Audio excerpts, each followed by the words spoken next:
Welcome to Supply Chain Management Module 1, and this is the fourth part. In this part we will be discussing about supply chain strategy and performance measures.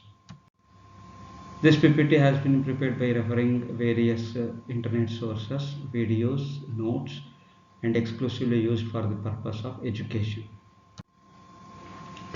Let us discuss what is supply chain strategy. A company's competitive strategy defines, relative to its competitors, the set of customer needs that it seeks to satisfy through its products and services. So I am relating my strategy with that of the competitors. So whatever I am doing, I am trying to do it in relation to my competitors. So if they have satisfied some of the 10 customer needs, I need to see that whether I am satisfying only those needs or I am satisfying more than those 10 needs. So this is what the supply chain strategy should be. For example, any company's competitive strategy we will always be uh, towards overcoming the competition. Okay, and in each case, the competitive strategy is defined based on how the customer prioritizes the product cost, delivery time, variety, and quality. The competitive strategy is always aimed at, as I've already said, to satisfy the needs of the customer.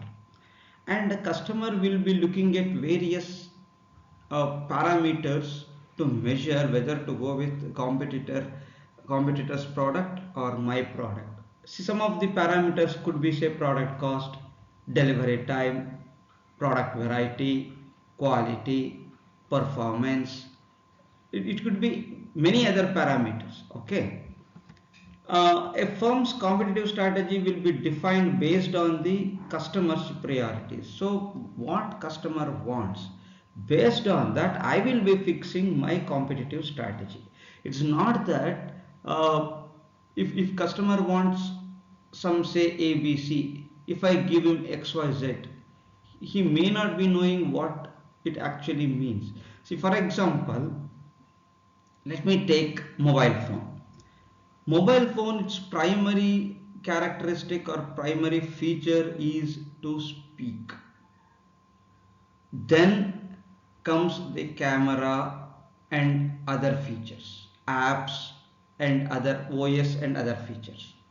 A mobile phone is primarily used for speaking. Yes, you can have a wonderful camera, you can have a wonderful OS manipulation and various apps that can be used in your phone. Everything is good. But what actually matters is whether this phone can be used even at the lowest network capability or not. That is what is important. So customers priority for a phone is talking, and camera and all other things are secondary features. If I give more priority to camera and other features and see that the phone is not, a phone doesn't work as a phone primarily, then what do you think? Do you think that particular product will stay in the market? I doubt. So that is what the competitive strategy should be. So based on the customer's priorities, the competitor or the company will prepare its competitive strategies. Competitive strategies targets one or more customer segments and aims to provide products and services that satisfy these customer needs. You need to segment the market.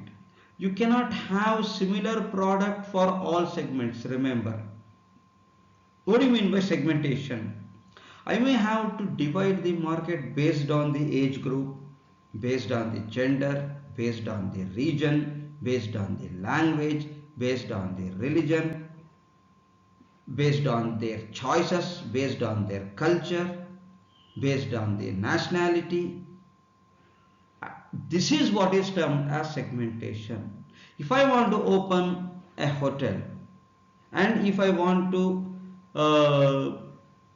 start, if I start say pizza center and open it in rural India, do you think I will have a market? I have to think, because rural India exclusively goes with the traditional food, and if there are no traditional foods available in addition to pizza, then you are on the back foot. Similarly, if you open an Indian restaurant at Italy or in Japan or in China, their taste is entirely different. And if you say that my products are the best, yes, we are not talking about your products are good or not good. Quality is not related to goodness now. Quality is related to customers needs. If customers do not need your product, then it is called as a low quality product. That is the kind of the thinking what the manufacturer should do. So competitive strategy targets about such segments and prepares the product as per the segment. The choice of the age group, 0 to 10, 10 to 20, 25, 20 to 35, 35 to 40, whether it's a dress or the food or the way in which they want to appear, they're all entirely different. So that is what customer segmentation says, and that's why the customer segmentation is very critical for success in the market. A firm's supply chain strategy should ensure that its supply chain provides superior value to the end customer at an efficient in an efficient manner. Once you make this segment, give them what they want and provide them the best value what they are expecting. When you give them what they are expecting, exceed their expectations, then you can have a firm foot in the market, or else you are on the back foot. Customer service and cost trade-offs. A firm must ensure a smooth fit between the business strategy and the supply chain strategy. Till now I talked about the competitive strategy. That's nothing but the business strategy. See, now I have to create a fit between, a strategic fit between supply chain strategy and the business strategy. They cannot be different. If I want to have a competitive strategy of segmenting the product as per their gender, as per their age group, as per the region, and my supply chain should also be in the same way. See, old customers can wait for a set of clothes. They do not mind. But aged customers, I mean to say, aged customers, they have a very uh, emotional feeling towards, say, religious functions. If you want to have a set of new clothes, if they have ordered for a set of new clothes, when would they like to purchase? They would like to purchase exclusively during a festival. On the day of festival, they would like to get dressed up with new clothes. And if the supply chain management fails to deliver that, then it's a failure. Whereas younger generation, yes, they want to have new clothes, but their emotion towards the festivals and their compulsion to wear new clothes on the day of the festival itself is not to that extent as that of the aged customers. Even if it gets delayed by 1 or 2 days, that's okay for them, because they want new clothes and they do not wait for a festival to order for new clothes. Whereas aged customer, they purchase new clothes only during festivals. That is how they have been brought up. They have grown up like that. Whereas the younger generation customers, they are growing up, whenever they want to purchase new clothes, they will go and purchase new clothes, but they do not wait for festivals, they do not wait for occasions. Whereas aged customers, they wait for occasions. That's why I'm trying to tell you there must be a smooth fit, a perfect fit between business strategy and the supply chain strategy. If these two are not perfectly fitting to each other, then it will be a failure of the business. Well managed firms identify and develop external market opportunities and internal supply chain capabilities until the two are mutually consistent. See, there are external market opportunities. Market opportunities are provided to you, and how are you going to meet them? You are going to meet them with internal supply chain capabilities. They need to combine together, they need to be consistent with each other, then only it can be successful. However, as illustrated in the figure, let us see the figure. See, firms must recognize the nature of the trade-offs between the supply chain cost and the customer service. If I plot service level with that of the customer, I mean to say cost of service. See, as we increase the service level, what will happen? Cost of service will increase. Yes or no? True. So as I go on increasing the service level, obviously what will happen, my cost of service will increase. Instead of one server in the hotel, if I ask three servers to take care of a customer, is it necessary? But it certainly adds to my cost. Whether it is necessary or not, it is secondary, but it certainly adds cost of service. So that's why as a result what will happen, it will increase like this. And this is your existing position. You are giving it this kind of service. Where are you? You are giving this kind of service at,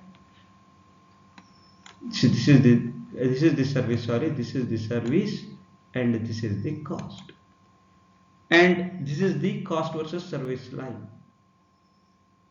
So this is region is called as the inefficient practices. Inefficient, you are not there, whereas you need to be here. You need to give high level of service at as much as low cost possible. See here, if you are here, let us assume, if you are here, this is the level of service you are given, but what is the cost? This is the cost.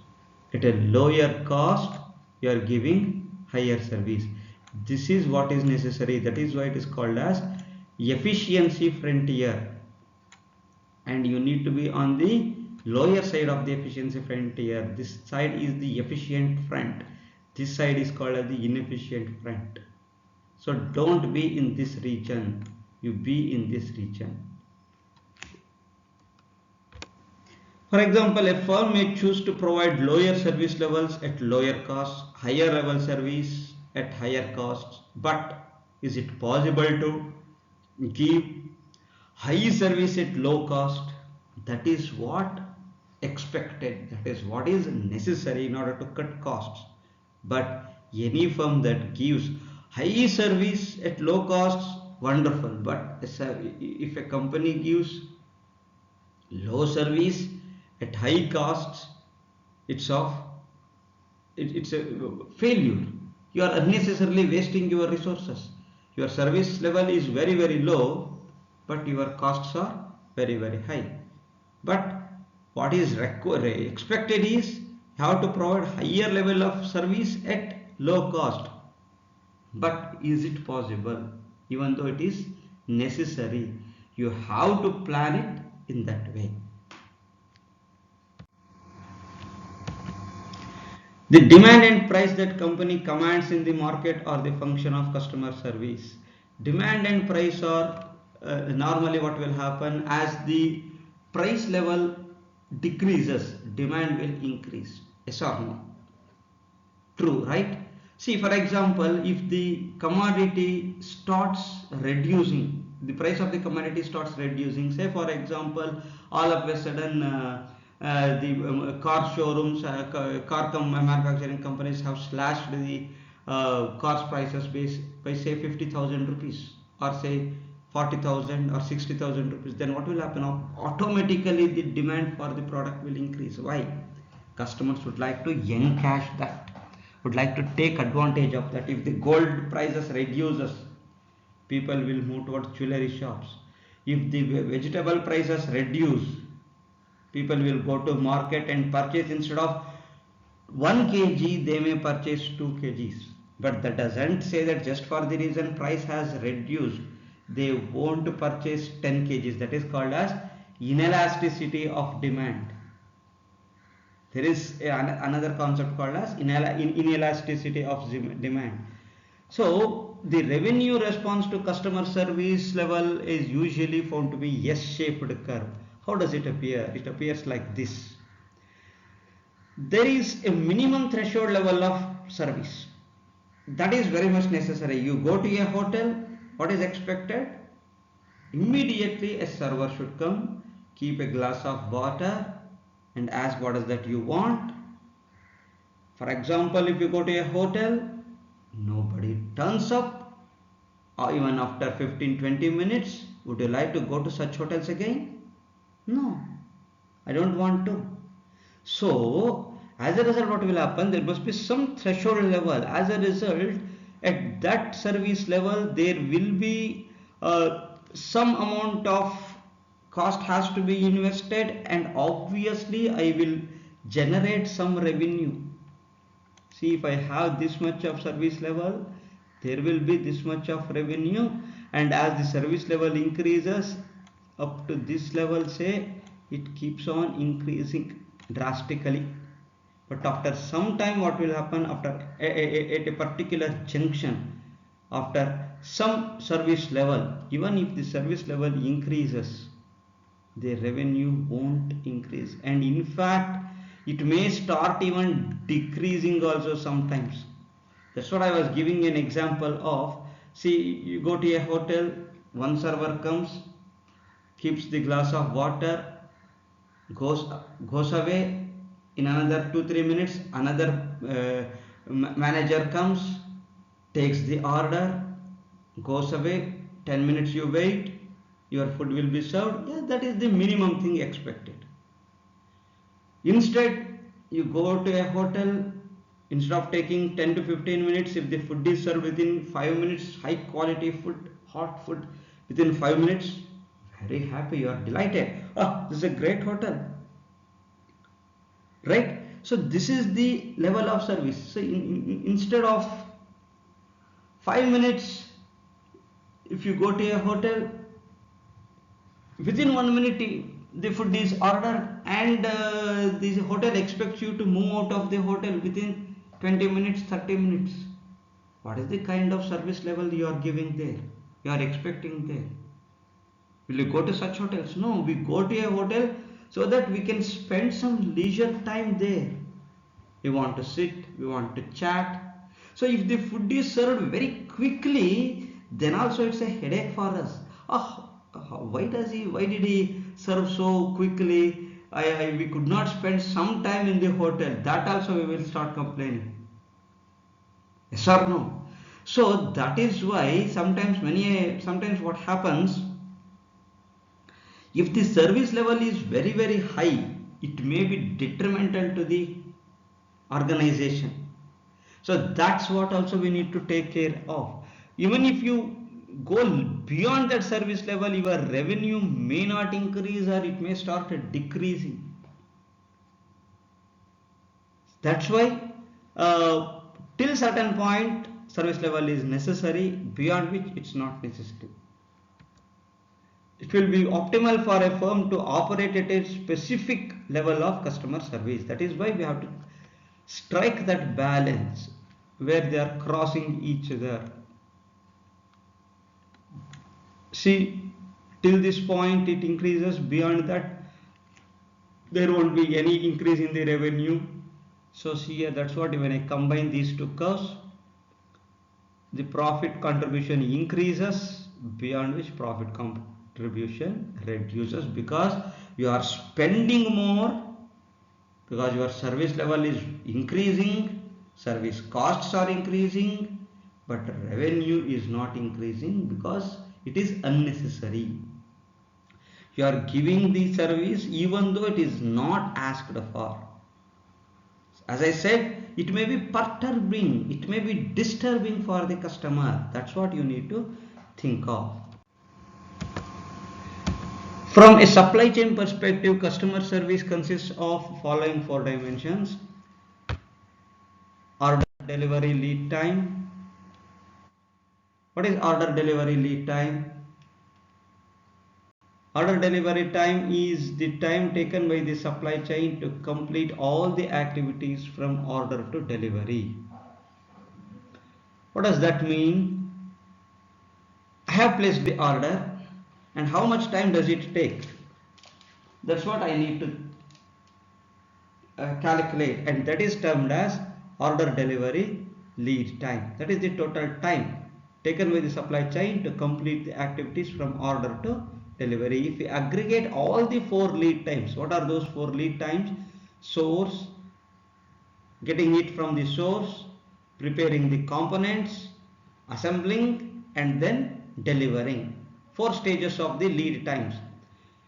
I order for raw materials from a particular source, or I order for spare parts to be manufactured, or have outsourced spare parts to be manufactured, and collect all those components, assemble them together here, and then I am delivering it to customer. There are the four stages of the supply chain, and if I aggregate all these things, all the four, it is called as supply chain lead time. It is termed as supply chain lead time. The point at which the customer enters the supply chain is called as the order penetration point. See here. Normally customer will not enter here. Customer will enter here. What does that mean? Even before the customer places the order, I might not have assembled. See, for example, Toyota cars, Maruti Suzuki cars.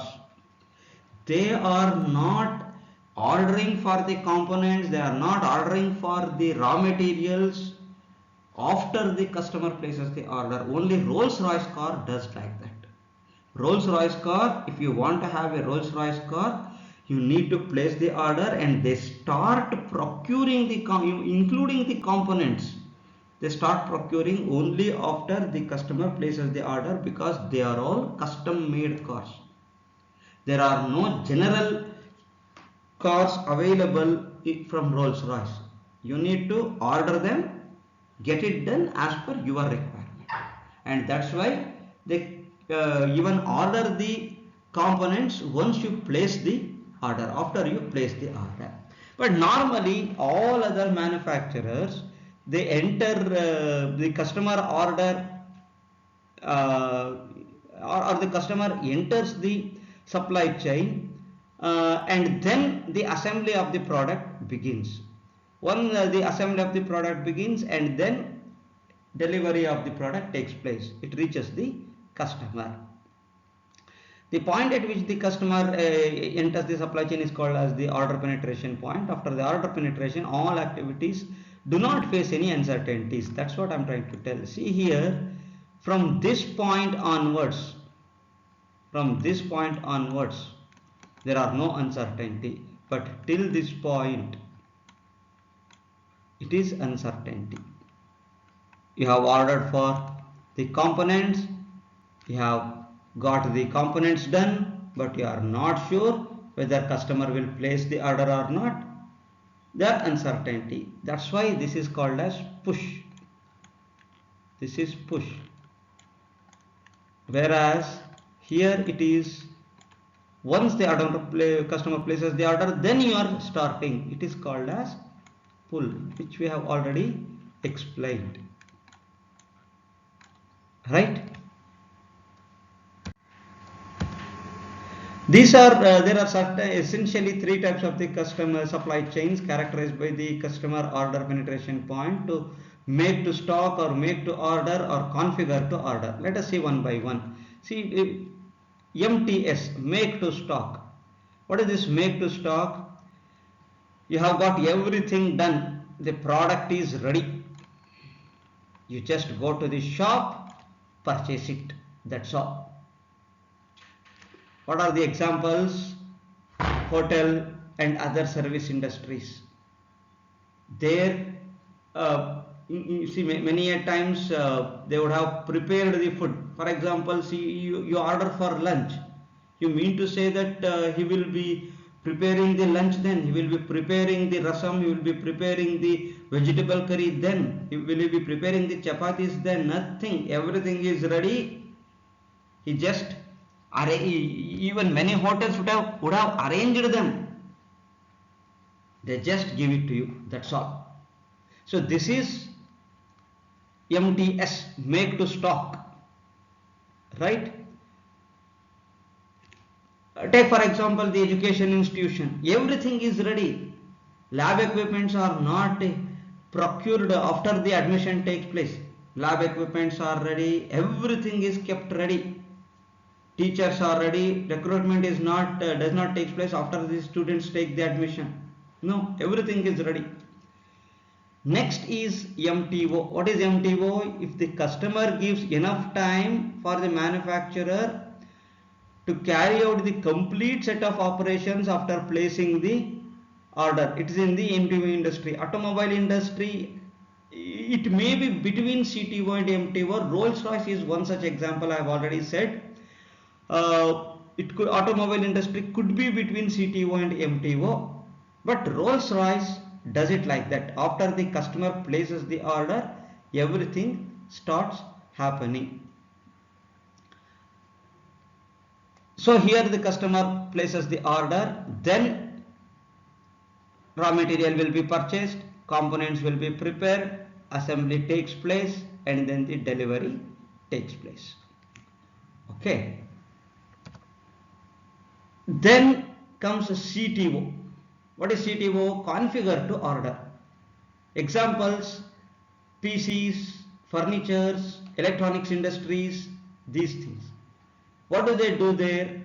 Even automobile industry also CTO. As I said, some of the automobile industries go with MTO, like Rolls-Royce, and some of the automobile industries like Toyota, Maruti, Tata, they all go with CTO, right?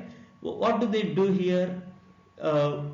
Customer places the order here. By that time they would have kept all these things ready, and once it is done, assembly takes place and delivery takes place. For example, furnitures, everything is ready, wood is ready, all carpenters are ready.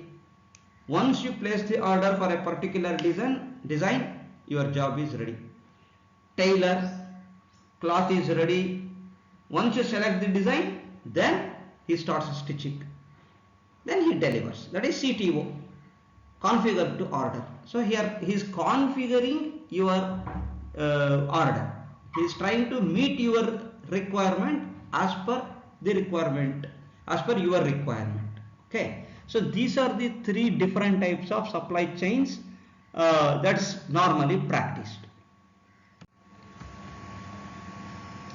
Supply chain responsiveness. What is supply chain responsiveness? It captures the firm's ability to handle the uncertainty in the market demand. Market demand is uncertain. Remember one thing, in supply chain, what is certain is uncertainty. If there is any certain thing, it is certainly uncertainty. What is that? Why is it so? Because customers are there, fickle-minded, totally unpredictable, and it has many players to play, including the climate, including the nature, including the government policies. See, for example, let me take the example of this present situation. The entire pandemic was under control. What did the government do? It relaxed. It did not go with any rules and regulations. Elections happened. Was it really necessary to conduct the elections now?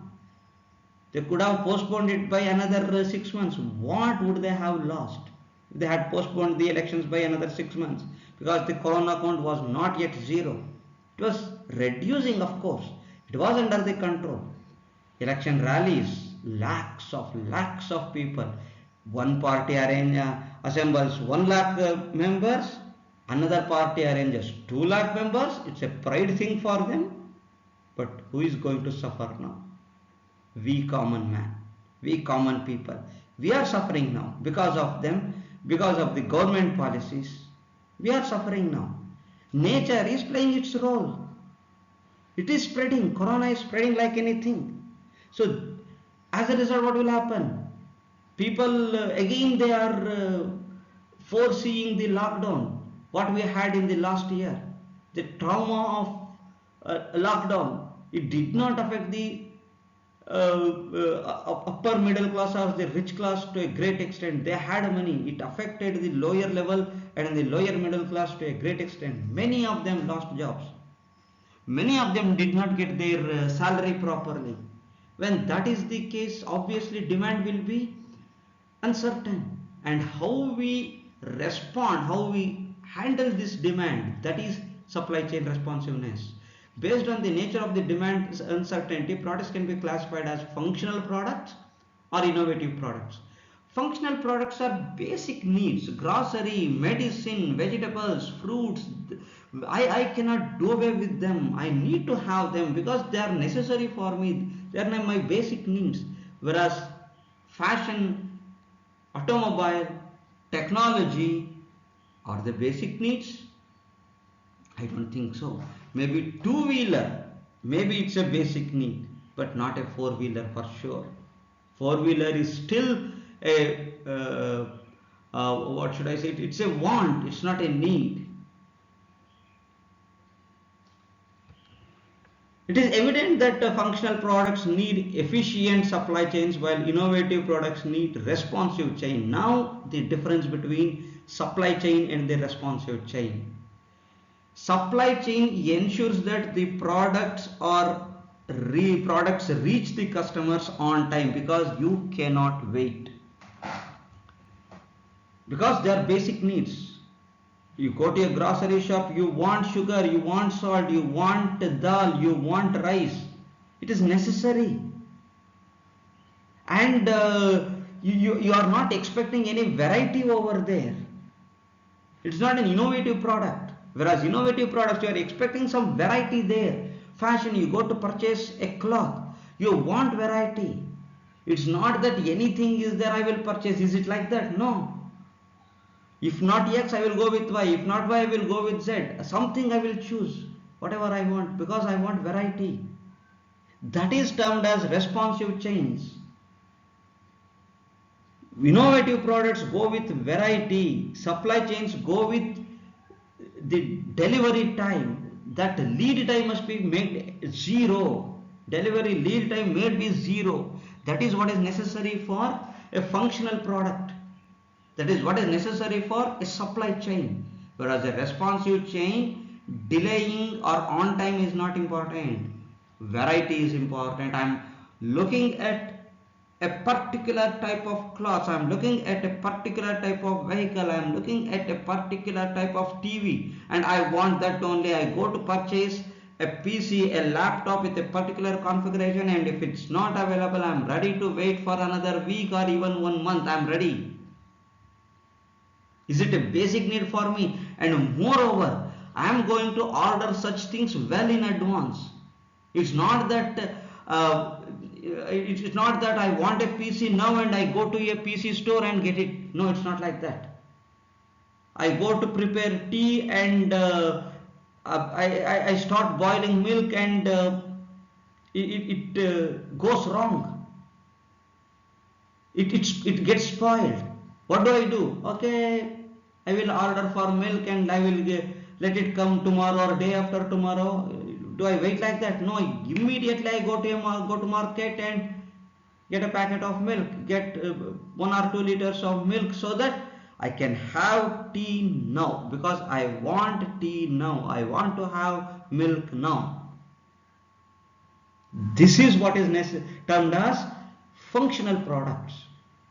Whereas PC, laptop, electronic goods, vehicles, I can wait.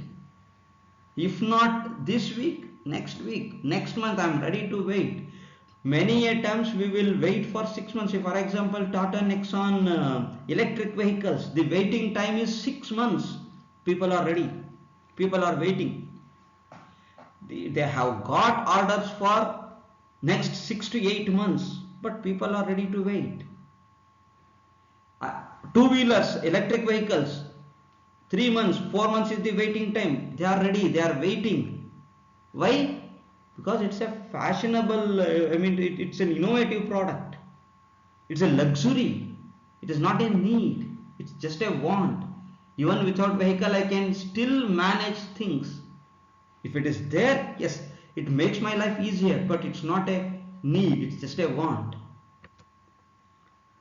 So this is the comparison between functional products and the innovative products. Functional products are predictable demand. Nobody can do away with functional products.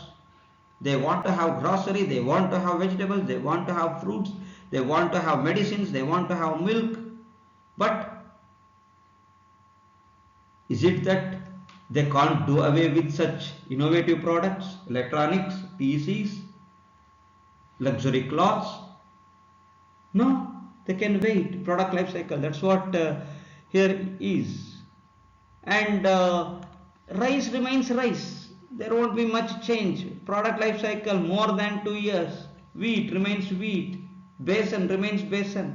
But what about the clothes, cars, vehicles, design? Do you think even after 10 years is the same kind of fashion will remain in the cloth in garment sector? No. If I am wearing one set of clothes today, many a times I would like in another 3 months the fashion changes. So that is the difference. Contribution margin 5 to 20%, whereas this is 60 to 20 to 60%. Product variety very low here, very high here. Forecast error very less, very high, because this is predictable, this is unpredictable. Average stock out 1 to 2%, because customers will purchase, whereas here customers may not purchase. End of season markdown 0, whereas here 10 to 30. You are going to have such boards in front of garment showrooms. End of season sale. Have you seen any end of season sale in front of a grocery shop? No, that is the difference. There is always mismatch between the product characteristic and the supply chain. For example, when it comes to new technology products, firms face volume uncertainty. How much should I produce? Should I go with higher volume? Should I go with lower volume? That uncertainty will still be there. While in the case of some innovative products, where the overall category is at a mature stage, like garments, jewelry, firms normally face product mix uncertainty. See, what happens within the innovative products is that if it is a new technology, I face volume uncertainty. I'm afraid whether people will accept this technology or not. Whereas in certain mature innovative products like say garments, jewelry and all those things, product mix, in the sense the design. If you go to a garment showroom, for example, Jailakshmi Silks in Attavara, Udyavara, no?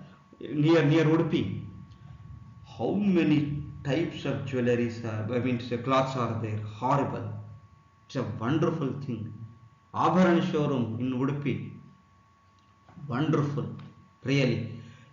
Innumerable types of designs.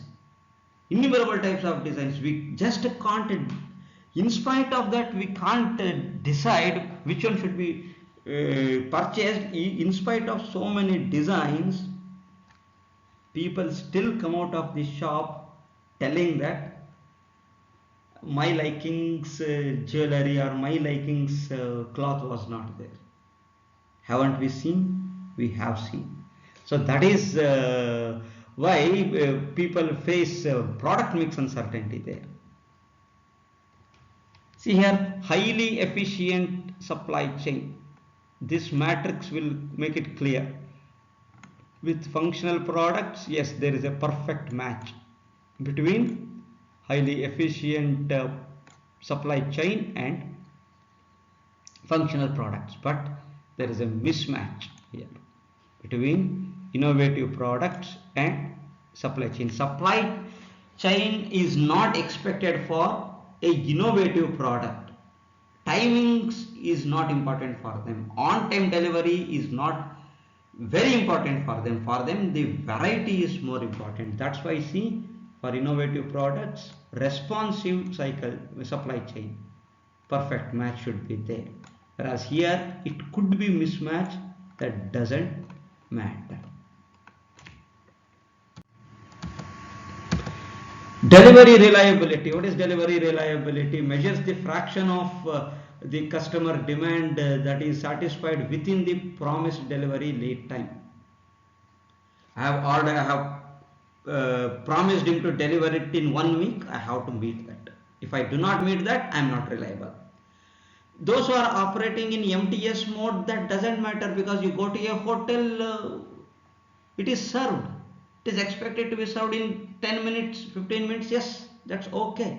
That is known as product availability there, whether the product is available or not. Those who are working under MTS model, whereas MTO model and CTO model, delivery reliability captures the percentage of orders, whether your delivery is reliable or not.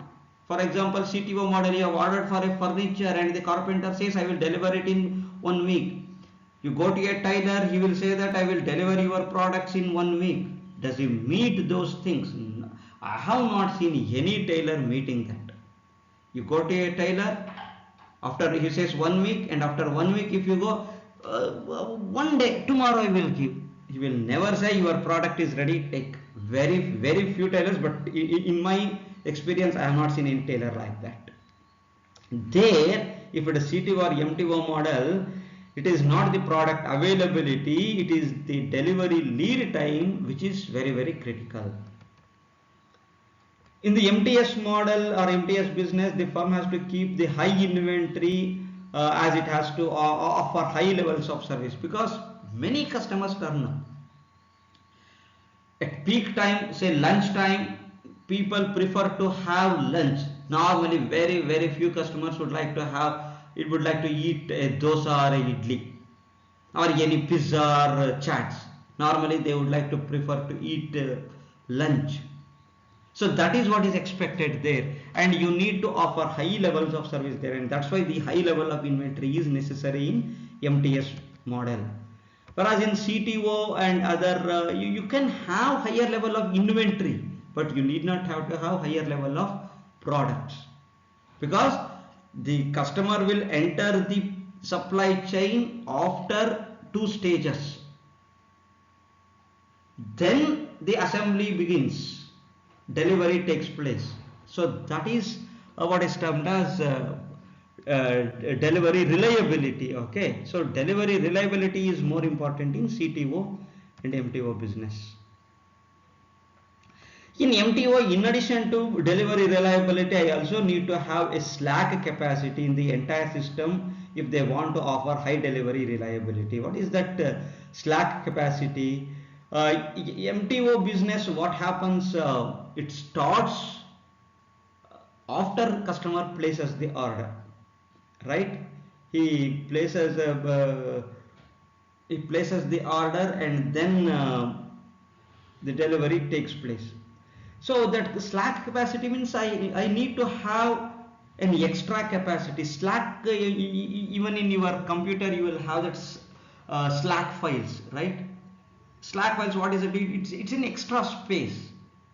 In MTO business, I need to have that extra space, extra capacity in the entire system if they want to offer high level of reliability, because many times it so happens that, or sometimes at least so happens that I get many orders, but that depends on the seasonal products. For example, say sweaters, mufflers, caps, woolen caps. There are seasonal products, so I need to have some slack capacity in order to meet those orders during such seasonal for those seasonal products. Last point in this strategy is product variety. In the past couple of years, variety explosion has taken place. Nowadays, I need to have n plus one number of variety of products. Customers are not at all happy if you have only few items, especially in the garment section, in the jewelry section, even in the ice cream section. See why people go to pubs.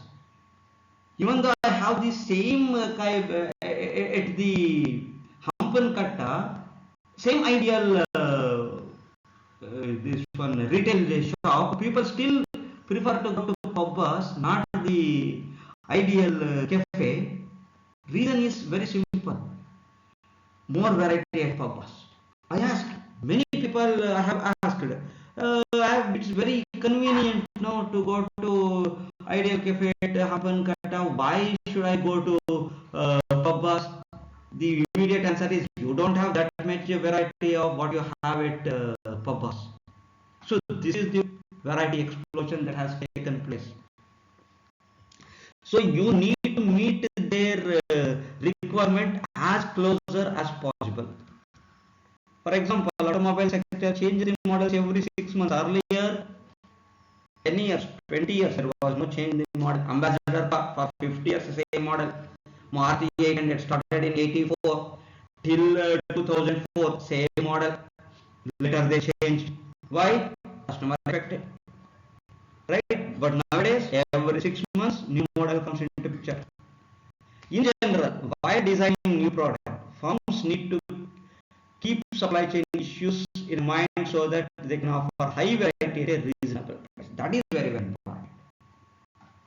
Why customers, what had happened to customers, what is happening to customers, time has, it's not the time has changed, but the customers' expectations have changed, customers' taste has changed. So how to, if I want to stay in the business, only way is that I have to meet their requirements.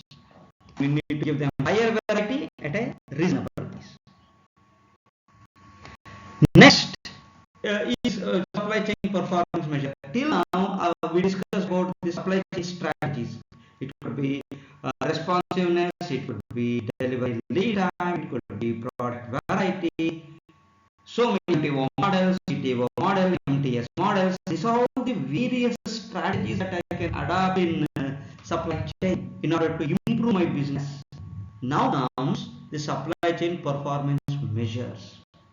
Okay, you have adopted one strategy, you have complied with that strategy, you have changed your strategy as per the requirement of the customer, you are able to meet the customer demand. How do you measure whether your supply chain performance is successful or not? How do you say that? Supply Chain Council is an independent non-profit global corporation interested in getting the industry to standardize the supply chain terms so that meaningful supply chain benchmarking can be carried out. What are they? Now they have come up with a score model. There is a standard model for measuring the performance of a supply chain. They have come up with a score model. What is that score model? Supply Chain Operations Reference, SCOR, Supply Chain Operations Reference. That is the model they have specified. How does it look? It recognizes 6 major processes: plan, source, make, delivery, return and enable. Whether your supply chain is planning properly, whether the sources are properly obtained, whether you are making it properly, delivering, whether there is a mechanism for the return of the low quality products, and are you enabling the entire supply chain. These are the 6 major processes. As per the SCOR model, a supply chain performance measures fall under the following 5 broad categories. What are they? First one is the cost. Next one is the assets or the asset management efficiency. Third one is the reliability. Fourth one is responsiveness. And the fifth one is agility. See, SCOR model measures the performance measures, measures the supply chain performance based on the cost. See, I need to minimize the cost. I cannot have a very high cost. Yeah, of course, service levels are necessary. In the previous slides, I have already explained you what happens to uh, the service level and the revenue, service level and the cost of the service. If the service level increases, cost of service increase, obviously, right? At the same time, revenue will also increase, but after some time what will happen, there won't be much increase in the revenue, that I have already explained. So looking into this picture, I have to see that the cost is minimized. Next is assets management efficiency, or the assets. What are the assets? See, for example, for an education institution, teachers, students, lab equipments, they are its assets. I need to manage it properly. I need to manage them properly. If I have more number of teachers and if they do not have proper work, what is the use of that? I am mismanaging. I need to have doctors in the hospitals and I need to give them proper work. And if patients do not turn up for the lack of facilities in the hospital, what is the use of that? Whether your supply chain is reliable or not. See, for example, delivery lead time. Whether you are delivering the product on time, that is how you can ensure the reliability. Responsiveness, variety, whether your products has the variety what the customers are expecting. Agility, agility means you need to be agile, change as per the demand, that is agility. You are not fixed, you are not stagnant, you are changing as per the requirement of the customer, that is necessary and that is agility.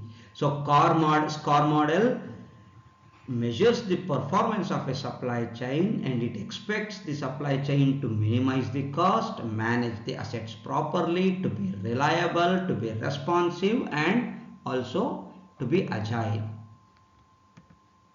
Further, this core model develops 10 performance measures. In addition to these 5, it has 10 more performance measures. How do they look? Let us see that. SCOR measures, however, do not capture measures related to product variety, so to that extent performance measures under SCOR model do not seem to be comprehensive. For example, see, they do not capture the measures related to product variety. That is one drawback of the SCOR model. Even though we talk about responsiveness and all those things, product variety is not really taken care by the SCOR model. Let us see the model now. This is how it looks. See, reliability and responsiveness. Reliability, responsiveness, they are related to customers. Agility, cost and assets, they are related to internal company. This is related to company, this is related to customers. So when it comes to perfect order fulfillment, what customer expects, reliable. So this is related to customer. Order fulfilled, customer is happy. Fulfillment cycle time, it should be very less, customer is happy, related to customer. Upside flexibility in the sense whether it is related to the supplier. So who is related to supplier? Obviously the company. So that is agility is related to customer. That's what I said. Agility means flexibility, adaptability, changing to the demand. That is termed as agility. So all these upside means it is related to supplier. Downside means related to manufacturer. All these things are a part of the company. Low cost to serve. So who has to control the cost? Company has to control the cost. cash to cash cycle time, fixed assets, return on the working capital, they are all related to company. That's why they are all related to assets, and asset is related to company, and that's why they are all a part of a measurement of the company. Okay, so this is core model. It measures these 10 parameters under these 5 headings. So now I can put everything in this small network. So competitive strategy, I need to have a wonderful competitive strategy. That's what we started in this section. Then we moved on to supply chain strategy. Under supply chain strategy, I discussed about efficiency, responsiveness, and the supply chain structure that included the facilities, inventory, transportation. Look at this network of all these things. This is what is termed as cross-functional drivers.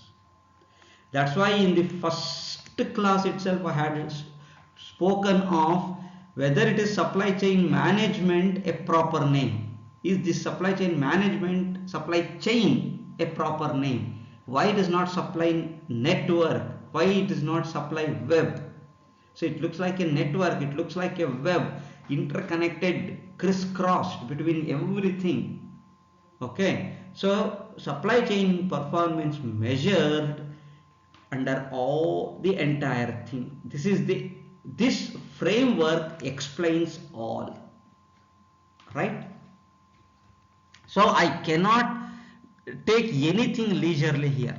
I need to be concentrating or give equal importance for every parameter, every aspect in this framework. Thank you.